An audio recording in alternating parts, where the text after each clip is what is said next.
Hi, everyone. This is Claudia Center. I am the legal director at Disability Rights, Education, and Defense Fund. I use she, her pronouns. I am a white woman over 60. I am joined today by Mayan Anafi. Mayan uses they, them pronouns and is the Senior Counsel for Health, Equity, and Justice with the National Women's Law Center. Next slide. I want to review our topics today. First, we're going to review what happened on December 18th, 2025, when the Department of Health and Human Services took a number of anti-trans policy actions. Then we're going to provide some background information about the proposed rule to amend the Section 504 regulations. Then we're going to review the rule and give you a summary of what it says. Then we're going to review why the proposed rule is harmful and wrong. Then we're going to talk about how to oppose the proposed section, the proposed rule, and sort of technically what you do, how to write up your comment, and so on. Then we'll talk about next steps, and then we'll have time for questions and answers.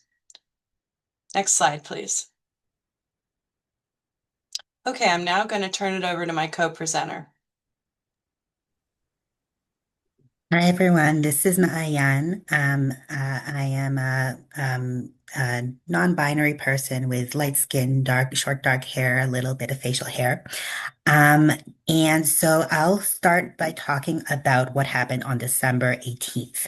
So on that day, HHS had a big event where they announced a whole bunch of actions as part of this concerted effort to attack trans people in a whole variety of different ways. And so that includes three new proposed regulations. The one that we're focusing on today is on Section 504, the law prohibiting disability discrimination by entities that get federal funding. And we'll get into that in a lot more detail soon. But basically, in this rule, HHS is claiming that gender dysphoria, which is a condition that many trans people, not all trans people, but many trans people experience, that gender dysphoria can never count as a disability under Section 504. So they're claiming that entities that get funding from HHS are allowed to discriminate against people with gender dysphoria. We have a super short comment period for that. It ends on January 20th, so just a week from tomorrow. The other two rules that HHS introduced have to do with healthcare for trans youth. So this care, sometimes referred to as gender-affirming care or transition-related care, can be essential, even life-saving for trans people, and it can help trans people thrive and live the full lives that we all deserve. And the first of these rules says that federal funding through Medicaid and CHIP, so programs that provide health insurance for people with low incomes, cannot go towards this type of care for young people. So that would make it much harder, sometimes impossible for young people and their families to afford essential health care. And the comment period there goes on until February 17th. So we have a little bit more time there. Can we move to the next slide? Thanks. So the other rule says that hospitals that participate in Medicaid and Medicare cannot provide this essential care for trans youth. And if they do, they're gonna lose that federal funding. And since virtually all hospitals receive Medicare or Medicaid dollars and really can't afford to lose that funding, this rule would likely cut off trans people, trans youth from getting this care at hospitals. And that rule also has a comment period ending on February 17th. And these rules are not isolated. They're part of a concerted campaign to target trans people that this administration has started literally from day one. So as we note here, so far, since January 2025, in just the past year, there's been 77 anti-LGBTQ actions across the administration, including at least 8 anti-trans executive orders and EO rescissions. I think we can move to the next slide. Oh, yeah, I think I'm going to turn it over here to Claudia. Hi, everyone. This is Claudia. I'm gonna just pause here to let you know we're going to talk about some things that the HHS officials, including Secretary RFK Jr., said during the press conference, and you may choose to put this on mute or look away for a little bit because it's pretty intense content. So next slide. So the HHS Secretary RFK Jr. Said that the Biden era amendments, and by this he means the Biden administration did a new set, an updated set of Section 504 regulations, the Biden era Department of Health and Human Services that sort of updated the standards, and we'll talk about those in a moment. And that rule said in the introduction or preamble that gender dysphoria could be covered by Section 504, depending on the facts. So what RFK Jr. said is that that language betrayed the original intention of the laws, that it was a misuse of the statutes, that it injures other people with disabilities, and so on. Basically saying that trying to drive a wedge between the disability community and the trans community. And, just speaking for Dredif and myself, we completely reject this position taken by RFK Jr. We believe that disability rights laws should be construed as broadly as possible and can include gender dysphoria. And we believe that we should, all work together to defend civil rights and not be divided. I'm going to turn it over to my co-presenter, and next slide. So, so this was really just like an hour of HHS officials at the highest ranks, spouting a whole bunch of vile lies and justifications for their actions. And in particular, when HHS Deputy Secretary Jim O'Neill introduced the Section 504 rule, his starting point, his first line was that recognizing transgender identity was essentially a delusional lie. And then he just went from there. So I'll read out a quote, and as Claudia mentioned, this is a little intense, pretty intense. So the denial of fundamental truths. So this is about sort of the recognition of trans people can destroy nations from within. At the root of the evils we face, such as the blurring of the lines between sexes and radical social agendas, is a hatred for nature as God designed it. As part of the Biden administration's war on nature, this department perverted the Rehabilitation Act of 1973. So this was the explicit justification that he was providing for the proposed rule on Section 504. And these three rules were sort of among a whole slew of other actions that HHS took, including a declaration from RFK Jr. saying that care for trans youth is dangerous, it's anti-science, and in fact, HHS tried to use that only a few days later to try to target hospitals providing this care, although that is on pause for now as litigation continues. Next slide, please. Okay, so to give you a little bit of background before we get into the proposed rule, we're going to go over a couple of things. We're going to go over what the courts have actually said about gender dysphoria under disability non-discrimination laws. And then we'll talk about the rulemaking on Section 504 that HHS did under the previous administration. So many courts have weighed in on the issue over the past decade, more than a decade, including the Fourth Circuit in a case called Williams v. Kincaid. And we'll talk about that, I think, on the next slide. Can we move to that? Right. So in its new proposed rule, HHS is now claiming that gender dysphoria can never be a disability under non-discrimination laws, but that goes against what the overwhelming majority of case law says. So a full 84% of courts to have considered the issue have concluded that gender dysphoria is not categorically excluded from laws like Section 504 and the ADA. And actually, there's only just 5 cases that have come out the other way. And then in 2022, the Fourth Circuit also weighed in Williams v. Kincaid. This is the only appellate court ruling on the issue. And it also concluded that gender dysphoria is not categorically excluded. And in fact, every single decision after Williams has agreed with this conclusion. Next slide, please. So, as a brief summary of the Fourth Circuit decision in Williams, this was an ADA case brought by a transgender woman with gender dysphoria. She faced really severe mistreatment in a county jail. She was incarcerated in a men's housing unit. She was harassed. She was denied medical care. And under the ADA, like under Section 504, there is a section that says that gender identity disorders not resulting from physical impairments is excluded from the definition of disability. That was an amendment that was added to the ADA just before it was enacted. The Fourth Circuit recognized, though, that gender identity disorders, which was the diagnosis in the DSM when the ADA was passed, is very different from gender dysphoria, the condition that's recognized by the medical community today. And they concluded that gender identity disorders does not include gender dysphoria, meaning that gender dysphoria can be a disability under the ADA in Section 504. So people with a disability based on gender dysphoria can be protected from discrimination under those laws. Next slide.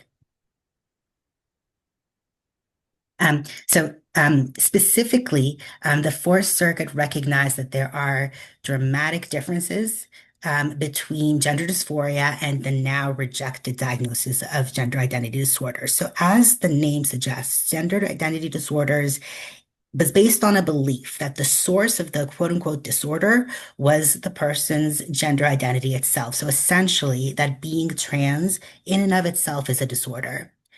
Gender dysphoria reflects a really, really different understanding of this experience. The focus of gender dysphoria is the clinically significant distress that someone may experience, not trans identity. So you don't have gender dysphoria simply by virtue of being trans. You have gender dysphoria if you experience clinically significant distress and other disabling symptoms. And the Fourth Circuit that said that these conditions reflect such a different understanding of this experience that gender identity disorders, as understood when the ADA was passed in 1990, does not encompass gender dysphoria. Part of what informed the Fourth Circuit's decision was that Congress had been very clear that disability needs to be read broadly.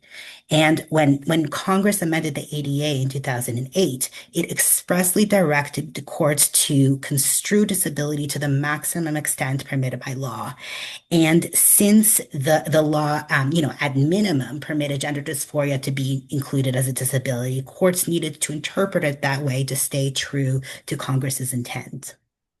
And then another consideration for the First Circuit was that there was a lot of evidence that when that language on gender identity disorders was added to the ADA, it was based on clear anti-trans prejudice. There was no legitimate basis for Congress to exclude gender identity disorders. The evidence shows it was primarily driven by animus, by a bare desire to harm transgender people, and that can never be a constitutionally sound basis for a law. So the Fourth Circuit concluded that applying that language to gender dysphoria would raise serious constitutional concerns. And in order to read the ADA, similar to the Section 504 in a constitutional way, the gender identity exclusion needed to be interpreted not to apply to gender dysphoria. Next slide, please. I think I'm turning it over to Claudia here. Yes, back to Claudia here. So I want to talk about HHS's Section 504 rule from May of 2024. This was a update of the Section 504 regulations that had not been updated in many years. And there was a discussion of gender dysphoria and the Williams case not in the regulation itself, but in the preamble to the final rule. In other words, sort of the guidance materials that went with the rule, but not the rule itself. And in that preamble to the May 2024 final rule, HHS reviewed the Williams case, reviewed gender dysphoria, and said that it agreed with Williams that gender dysphoria may be a disability under Section 504, depending on the facts. So that is what happened with the Biden administration and what the speakers at the press conference were talking about as using all of that horrific language filled with animus. Next slide. I think I'm going to turn this over to Mayan. Hi, this is Mayan again. I will provide a brief summary of the proposed rule that HHS put out on in late December. So, the proposed rule essentially is claiming that gender dysphoria can never be a disability under Section 504. So, it's trying to categorically exclude gender dysphoria from the disability non-discrimination protections that apply to HHS funding recipients. In other words, the proposed rule is telling entities that get federal funding, that get HHS funding, that they can freely discriminate against people with gender dysphoria. But as we discussed, that is not what the law says. That is not what the vast majority of courts have said. And so HHS is wrong about that. And if HHS funding recipients discriminate against people with gender dysphoria, they are in fact violating Section 504. Next slide. So, to be more specific, the rule is changing the definition of disability in HHS's regulations on Section 504. So, it would say that that gender identity disorders includes gender dysphoria. So the language is specifically the term gender identity disorders not resulting from physical impairments includes gender dysphoria not resulting from physical impairments. Next slide, please. So, we're going to talk a little bit about why this rule is harmful and wrong. Um, so, um, as I mentioned, this rule is wrong on the law. No matter what HHS said, federally funded entities still need to follow Section 504, including the protections it offers for people with gender identity dysphoria. But if the proposed rule is finalized, it can lead many of those entities to think that they can discriminate, and that would cause some immense harms for people with gender dysphoria. So they can be turned away from basic health and human services, denied care or benefits, face mistreatment, harassment, all sorts of things. And that can include, anything from being turned away when seeking medical care, even if the care that they're seeking is not even related to gender dysphoria. This includes a lot of human services as well as health settings. So it could include things like facing discrimination in child welfare settings, like in foster care, or being excluded from really vital programs for families with low incomes, like nutrition assistance and programs like Head Start, which is sort of a school readiness program, and heating and cooling assistance, and all sorts of things like that. This can have really, really wide range ramifications. And we know that people with gender dysphoria already face really, really high rates of discrimination in these settings, already face really significant barriers to getting these services, and this rule would make it even worse. Next slide. So the evidence also suggests that what's at least partly motivating, if not more, this rule is anti-trans bias. So since day one, this administration has made anti-trans attacks one of the centerpiece efforts of its agenda. So it's part of a coordinated effort spanning across the federal government, and they've made very, very little effort to hide that these attacks are rooted in prejudice. And HHS has explicitly relied on that kind of prejudice to justify this particular proposed rule. We saw that in some of the quotes we shared earlier, the way that the Deputy Secretary tried to justify this rule by saying that by using sort of inflammatory and horrific language about trans people. And that kind of animus can never be a basis for rulemaking. Next slide. I'll turn it over to Claudia here. Thanks, Maya. This is Claudia. And I wanted to add that throughout the press conference, you can also see that that the officials are also drawing on ableism as well. Anti-trans bias and ableism are often intertwined. And there's a belief that young people or adults who are transgender, who may also have co-occurring conditions like autism or ADHD, that people with those disabilities cannot know their own gender identity, cannot make decisions about their lives, that they have diminished capacity in some way to make those foundational decisions about how to live their life and medical care. And so, the bias that our communities face are the biases are intertwined. The proposed rule violates the ADA Amendments Act, which was enacted in 2008, and that statute explicitly states that courts and agencies like HHS should construe the definition as broadly as possible under the terms of the ADA, and then that ADA definition is then incorporated by reference into Section 504. So it's all the same definition of disability. So that's what the ADA Amendments Act directs explicitly. But then the proposed rule, instead of that direction, narrows the definition of disability by excluding gender dysphoria categorically. Next slide. And I'll just reiterate that Secretary Kennedy is wrong. Including people with disabilities based on gender dysphoria in the protections of Section 504 does not harm people with other disabilities.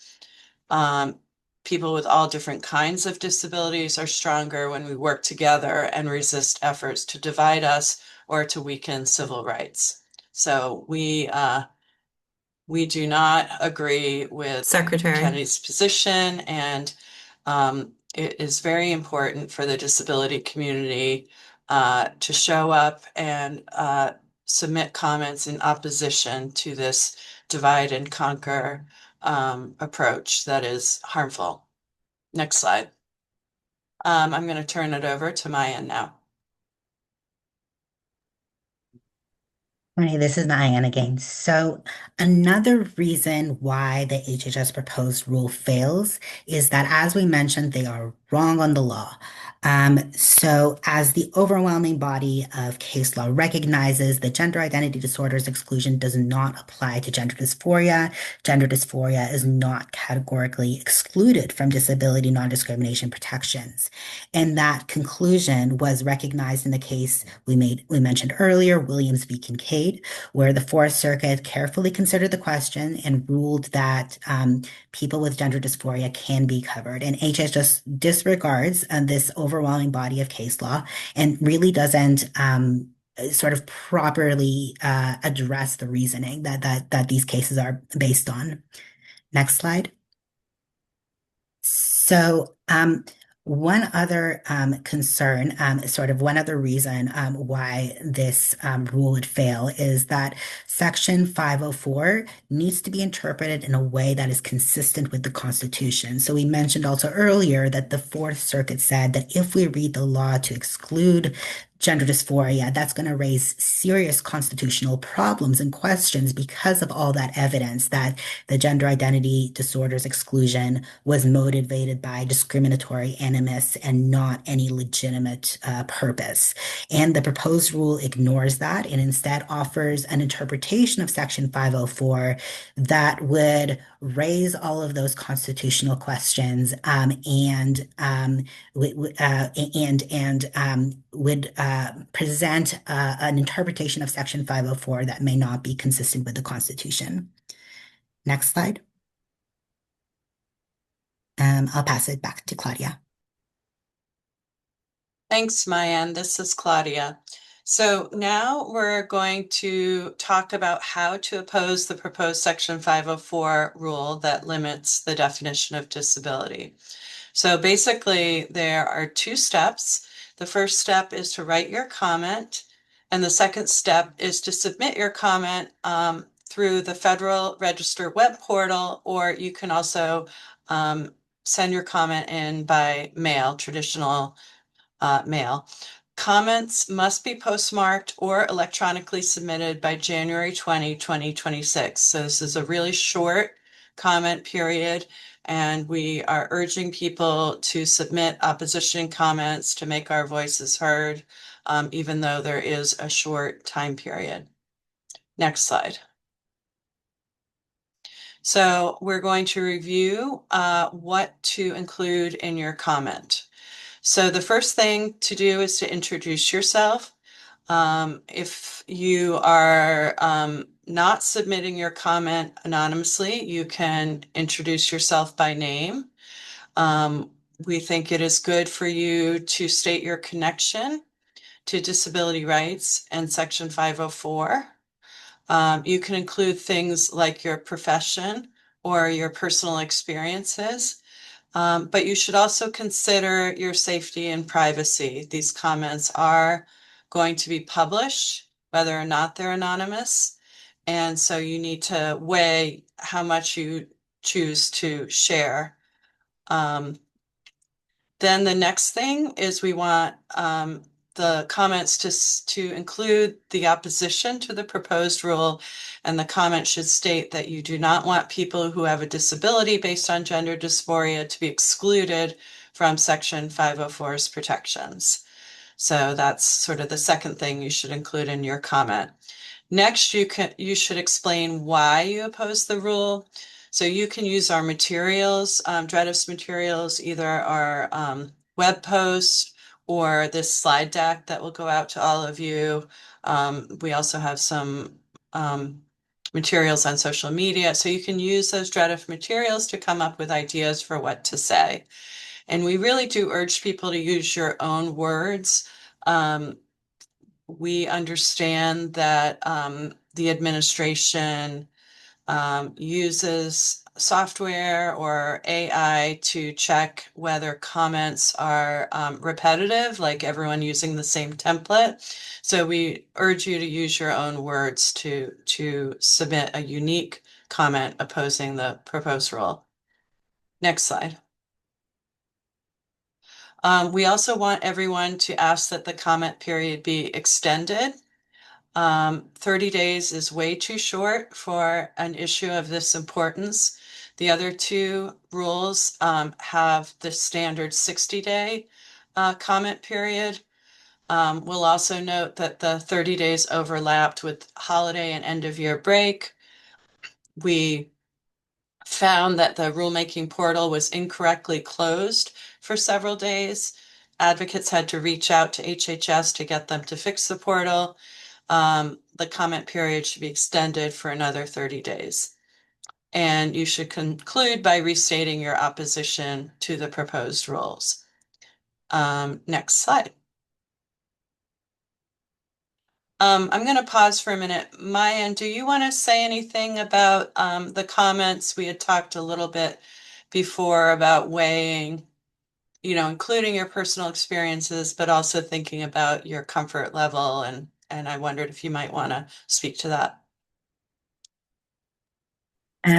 Sure. So I'll just underscore what Claudia mentioned before about, what you say in these comments is going to be accessible both to the public and to the government itself. And so both for the 504 rule, but also particularly for the rules on gender affirming care that we mentioned earlier, you may want to be intentional about what information you share, particularly if you're sharing personal experiences as a trans person, especially as a trans young person or as a family member of a trans person or someone who provides healthcare or other services to trans people. And we know this administration has been aggressive in a number of ways, particularly against health providers and others who support trans youth. And that might impact how specific you want to get about your own experiences or how much identifiable information you want to provide about yourself or the trans people you work with, even if you're submitting anonymously. And I don't say that to discourage anyone from commenting, but it's just a really important consideration as you decide what to say, as you decide how to weigh your risk, as you decide how to protect the trans people you serve or your family members or yourself. And I'm also, if you have like sort of specific questions about your situation, you can also feel free to contact me and I can either help answer or connect you with others who can. Thank you, Mayan.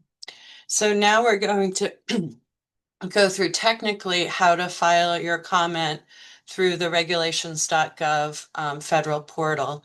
Prior slide, please. So we have the link in the slides as a hyperlink and also typed out for how to directly go to the comment portal for this rulemaking. So you can see a picture of what pops up if you click on that link or type in the URL that we've provided. It will go to the directly to the comment page for this rulemaking. Next slide. An alternative route is to go to regulations.gov and type in the rulemaking title in the search bar. And the rulemaking title is HHS-OCR-2026-0034-0001. And so if you go to that alternative route, you can see a picture on this slide of what that looks like. It basically shows the results of your search and it shows the non-discrimination on the basis of disability rule that we've been talking about throughout this webinar. Next slide. Okay, so click on the blue comment button if you've gone through that alternative path to get to the comment portal. Next slide. Okay, so now that you're in the comment portal for this rulemaking, you can actually just type or paste your comment right in this comment field, which you can see in the picture we've included here, where it says write a comment, and then it says comment with a red asterisk. So you can literally just type your comment right in that comment field if it fits. So to fit, your comment must be less than 5,000 characters, about 800 to 1,000 words. So that's if you have a shorter comment, you can put it right in that comment field. If you have a longer comment, you would type in the comment field something like see attached or I'm attaching my comment because that is a required field. That's what that red asterisk means. Next slide. So you can also attach your comment to a document. You can use Word or a PDF file. And so you can see in this picture, you can attach files by dragging a file into the box or by browsing your computer and uploading your Word or a PDF file. And again, you would write in the comment field above the attached files section, you would type something like attaching my comment or file attached or something like that, because you do have to enter something in that field. And remember, you don't scan your Word document to make a PDF. The PDF you would create on your computer, so it's a readable PDF. Next slide. Okay, so then if you go down scroll down in the comment portal, you will see a place to enter your email address if you choose to provide it. You can leave it out if you want to remain anonymous. You can also select the checkbox to receive email confirmation of your submission and a tracking number, but that's not required. Next slide. You then, as you scroll down, will see an option to select whether you're an individual or an organization, or whether you want to submit your comment anonymously. And as we have emphasized, all comments are made available to the public, even if you select anonymous. So we've emphasized that throughout. Next slide. So then toward the end of the comment portal, you will select the box that says I'm not a robot. You'll review your comment, make sure you're good with it, and then you click on the blue submit comment button. And that's it. That's all you have to do. It may seem daunting, but it's pretty self-explanatory once you get to the right place. Next slide. You can also file your comment by mail. And some people prefer to file their comments by mail. It actually requires the agency to do a little bit more work because they have to open the envelopes, they have to review the paper inside, they have to scan it and put it up on the website, and it takes a few more steps. So if you want to send your comment by traditional mail, it must be postmarked by January 20th, 2026, and addressed to the U.S. Department of Health and Human Services, Office for Civil Rights, Attention, Disability, NPRM, RIN 0945 AA27, Hubert H. Humphrey Building, room 509F, 200 Independence Avenue, Southwest, Washington, D.C., 20201. And many of us have heard recently about a new rule by the United States Post Office that explains how they add postmarks to mail. That was news to some of us, definitely news to me. And what the new rule explains is that postmarks are not necessarily added to your mail on the same day as mail is collected by your letter carrier or dropped off in a box or at the post office. So to be sure that your snail mail comment is postmarked in a timely way, you can mail your comment before January 20th, maybe 2 or 3 days before, or you can go into the post office and go to the counter and ask that it be manually postmarked. And that is a service that USPS will offer you at the counter. Next slide. Okay, so I'm going to turn this over to Mayan about next steps. Thank you. Sure. So, as Claudia mentioned, we want to make sure to get as many comments as possible on the Section 504 rule by January 20th. And we encourage folks to also comment on the other two rulemakings we mentioned, so the two rules that target healthcare for trans youth. And those have that deadline of February 17th. This one's 5 p.m. So yeah, Eastern time. So just make sure to get it before then. And there's a few things you can do to comment. So you can comment through the regulations.gov website that Claudia walked through. And if you want some more guidance on how to do that, the Center for American Progress has a public toolkit that's linked in our slides. And they provide some general guidance on how to submit comments on these rules targeting care for trans youth.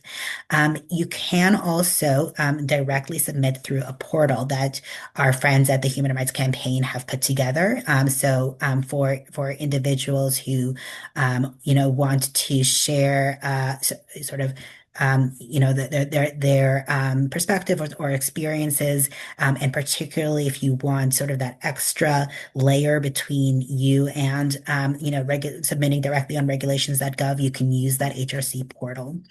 And if you don't have time to do either of those, then another option as a backup is to also sign a petition that the ACLU has put together. So that's for individuals who want to speak out against the rules, and that would be submitted as a comment as well. Yeah, I think we're done with this slide. Okay, we're now at questions and answers. I think we can for now take the slides down, and so Mayan and I can both be visible. And we'll start with the questions that we have in our question box. The first question is, can these Section 504 rules or the amendment be undone with a positive legislation? And I think the answer to that is, as a technical matter, yes. Congress could amend Section 504 and the ADA to reject a rule that limits the definition of disability and say one more time, we don't want you to limit the definition of disability, and we reject this rule.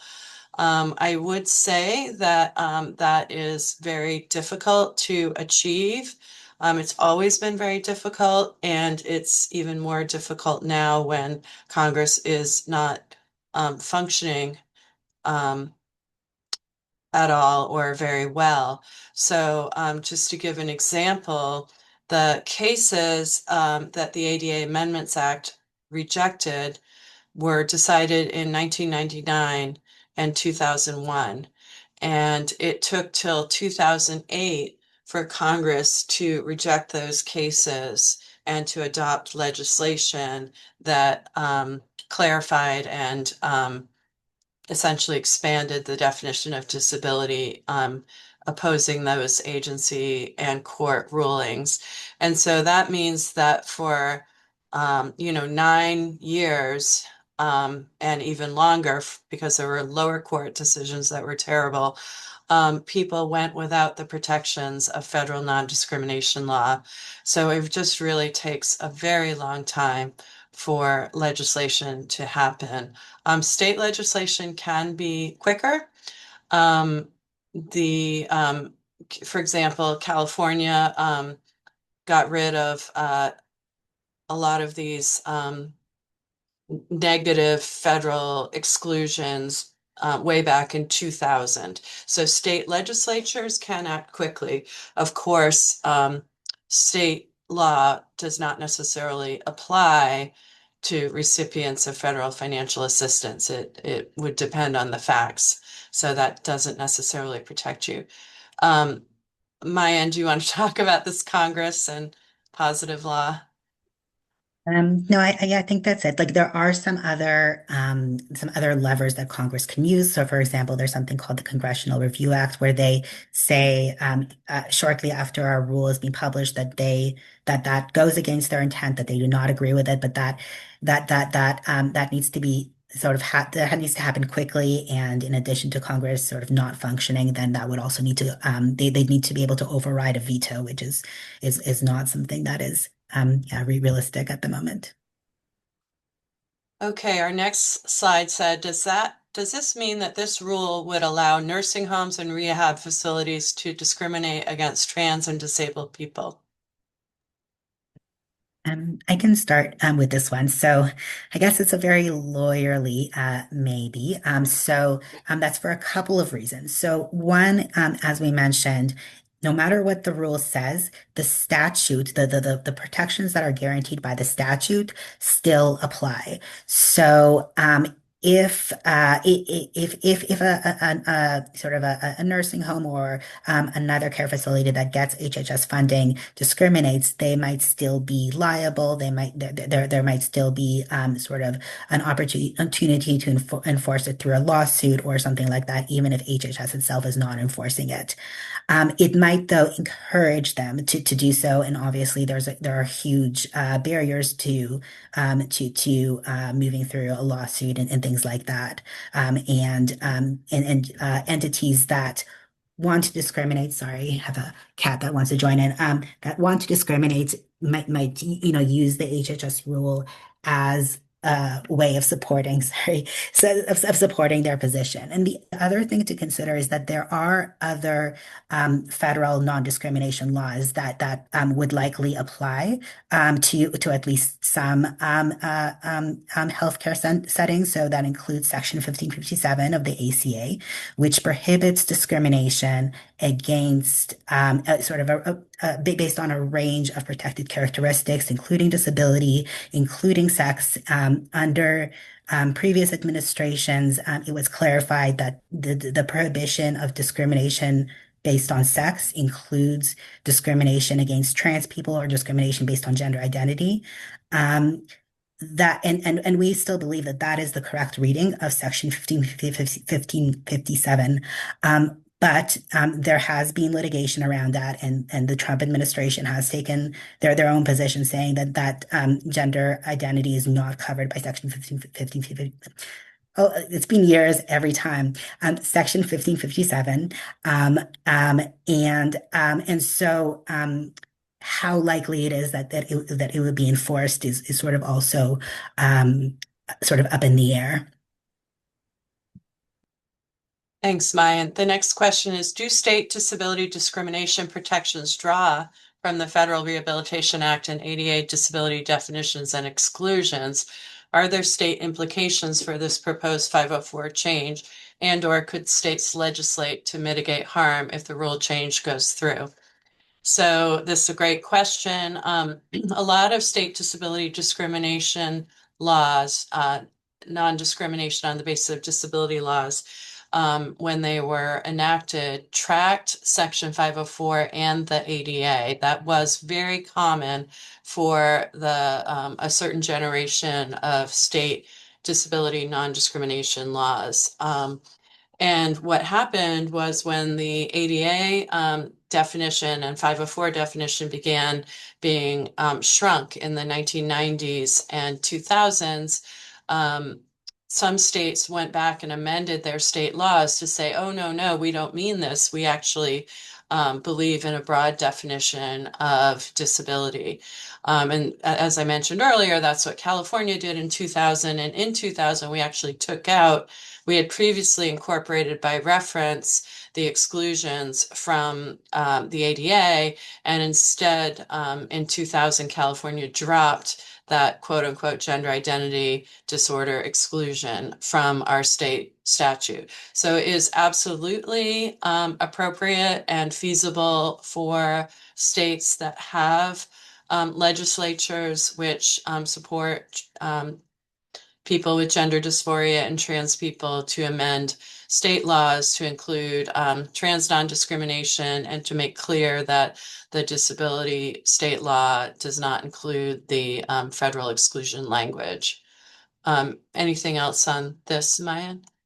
Yeah, I'll just add that there are a bunch of state disability non-discrimination laws that do sort of specifically and explicitly protect against discrimination based on gender dysphoria. Some of that's through case law, some of that's through statute. So there we do have sort of a template for future states to do similar things as well.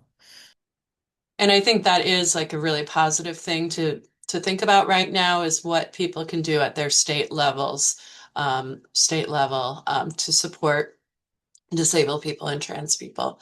A reminder from Rosemary about the postmark issue from USPS. We did review that. Here's a question. that maybe Mayan will answer. If you don't feel comfortable using your name and sharing identifiable information, what can you do to oppose the rule? How can you submit anonymously?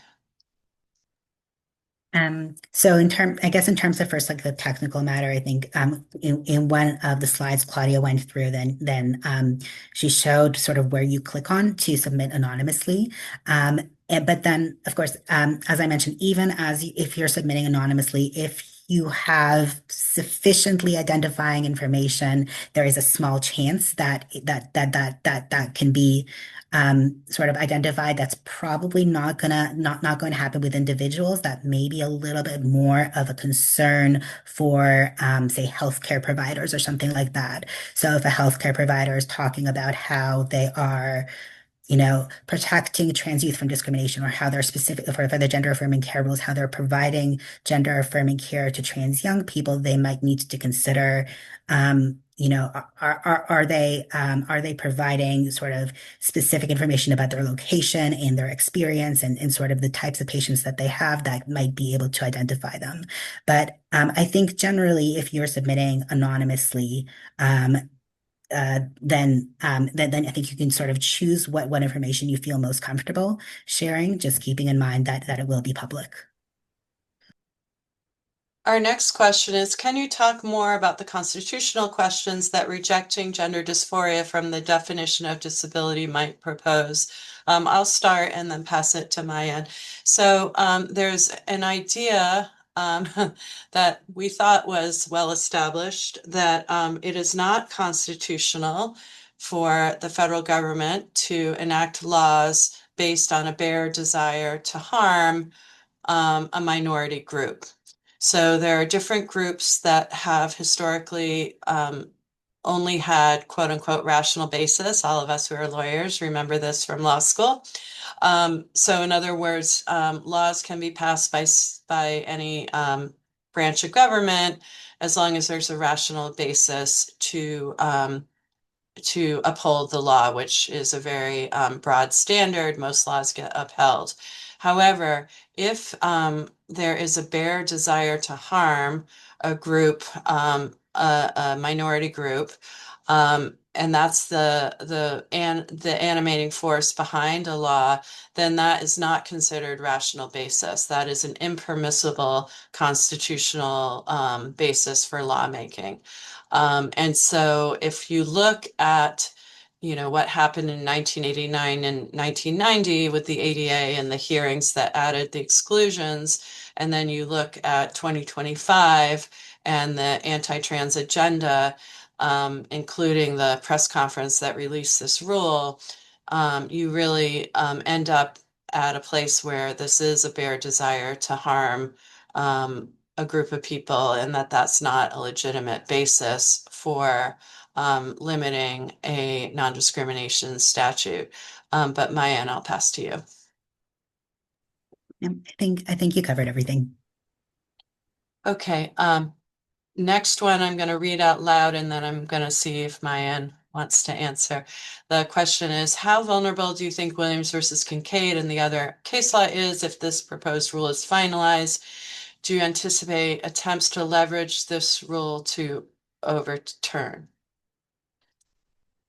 Claudia, I'd be interested in your thoughts here as well. But I think the case law sort of exists independently of the rule itself. So it's an interpretation of the statute.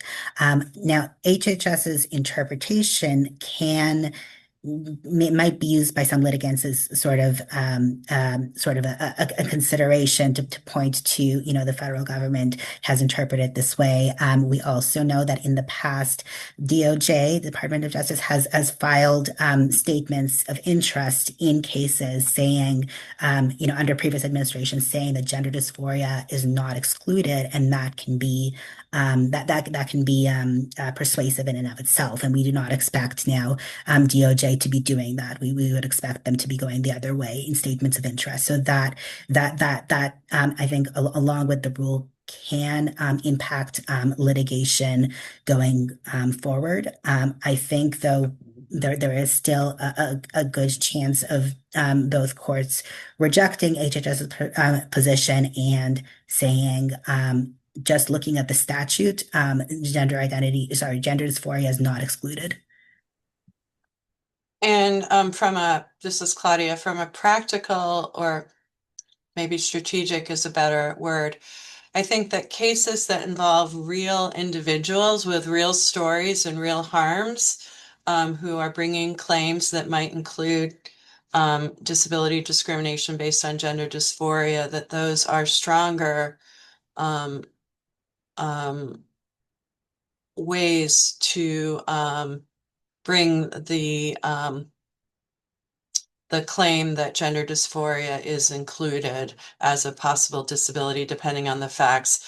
I think that when it's divided from real people with real stories, it can be harder or less persuasive. Next question. What does the administration and HHS, how do they benefit in terms of separating disability and gender dysphoria? Is it just to ensure a conservative agenda, or is it more than that? I can start.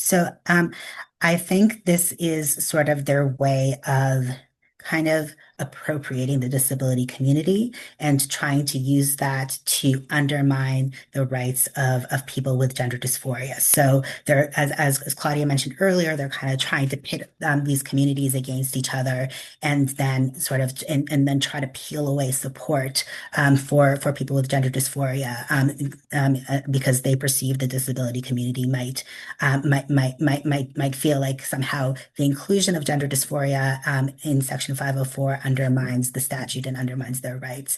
And of course, there is no basis for HHS to be claiming that somehow recognizing gender dysphoria as a potential disability hurts the statute or hurts any other people with disabilities in any way. I think this is more of like a strategic way of them trying to isolate trans people, and to try to use the language of civil rights to justify their position, which is something that we've seen this administration do a lot, including again in their attacks against trans people, to try to weaponize civil rights language and civil rights statutes to further inequality. The next question is, since we have limited time to submit our comments, when will we receive your slides to help guide us? I believe the slides will go out today. Let me pause for a moment to see if Ali or Drew can confirm. Yes, they should be going out today. Okay, so that's that answer. Can I ask more about this administration's push towards gender dysphoria trans people in diminished capacity, as mentioned earlier? So I have reviewed at times the legislative history behind some of the anti-trans laws that have been passed in different states, and also some of the federal content. And if you look at that, those legislative histories, or the rulemaking history, you see a lot of content that is not only a demonstration of anti-trans bias, but also ableism. You see lawmakers and officials like these HHS officials talking about other disabilities that trans people might have, such as autism and or ADHD, or some other conditions that are separately disabilities, and that for whatever reason, and we don't know, I mean, we have some ideas, but for that tend to be higher among trans people. And so what these lawmakers and officials say is, oh, these people with disabilities, like autism or ADHD, they really don't know their gender identity disorder. They are just struggling with symptoms of these other disabilities, and you can't trust people with these other disabilities to know and their gender identity, or to make decisions. Maya, any further? Yeah, so we definitely saw HHS officials relying directly on this talking point, or at least maybe I should say indirectly here, but they definitely cited the sort of instances of disability among people with gender dysphoria, among trans people more generally, as a justification. And I'll just emphasize that this kind of framing is not only an attack on trans people, it's an attack on the disability community more broadly, because it furthers this narrative that if someone has a disability, they cannot understand their needs, they cannot make decisions about their bodies, that their own decision-making capacity should be treated with suspicion or even undermined. So I think this goes to show, it goes to further underscore the point that Claudia made earlier in the presentation about how ableism and anti-trans bias has been really, really intertwined. The next question, are there national trans orgs or LGBTQ plus orgs sharing information about this rule? This would be a great opportunity for cross movement solidarity.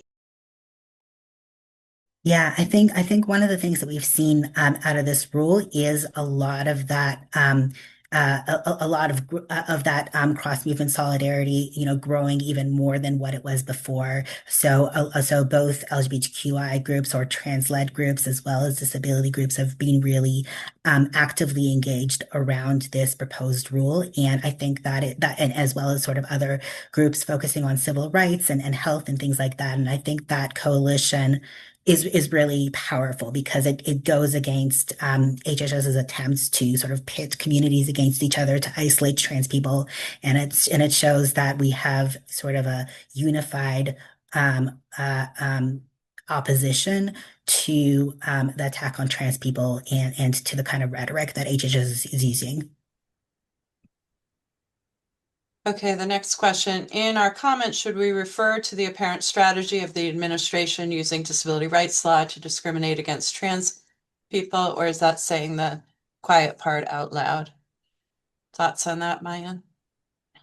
Yeah, I think it is something that is really important to call out and make clear. I think particularly, responding to this idea that cutting out gender dysphoria, or that recognizing gender dysphoria as a disability undermines Section 504. Like we should be responding to that directly, and particularly folks who have experience and expertise in within the disability community around these laws, sort of coming out and saying, like you cannot use these laws to try to try to harm a group that you're trying to attack or that you disfavor. The next and I believe last question, is there any relief or sanctuary in places like IDD or Lanterman? I believe those refer to California programs and laws for pushing back. So, California, like each state, has an independent set of laws and approaches to things like disability rights and um, uh, gender and trans people. So in California, our non-discrimination laws cover gender identity, so they cover trans people directly. We don't have an exclusion for any gender dysphoria or other diagnoses in our disability rights laws. Our services and supports for people with intellectual and developmental disabilities are theoretically supposed to support the wishes of the individual disabled person. We've adopted supported decision making as an alternative to conservatorship. So people with intellectual and developmental disabilities do have some resources and tools in California around gender identity and trans status that can be helpful. That does not mean that, culturally, every regional center or, every service provider for people with IDD is completely accepting of trans people or, people who are who are trans and disabled. We have a lot of work to do on all these issues. And it's always a process. It's sort of ongoing. Um, I think we've now gone through all the questions. I would like to thank everybody for attending our session. We had a good group of people, and if you all file comments against these rules, and if you get some some of your friends and colleagues and constituents and coworkers, and if you work with a disability or community group or trans rights group or LGBTQ plus group, I mean, we just really want there to be a lot of comments opposing this rule, just since because the remarks and the rhetoric are just so terrible. We want to stand up and say, look, you're not dividing us. We are together in opposition to this rule. We'd like to thank our ASL interpreters and our professional captioner who joined us today. I'd like to thank all of my colleagues, not just Mayan, but some other people who reviewed our materials and slides over the past few days. We would like to remind everyone to include our evaluation, which Drew has shared in the chat. And I'll pause for a moment, but I believe we have concluded this webinar. We will make it available in video form shortly, later this week, and we will circulate it so that people can have it to use for comments to be submitted by January 20th. Thank you.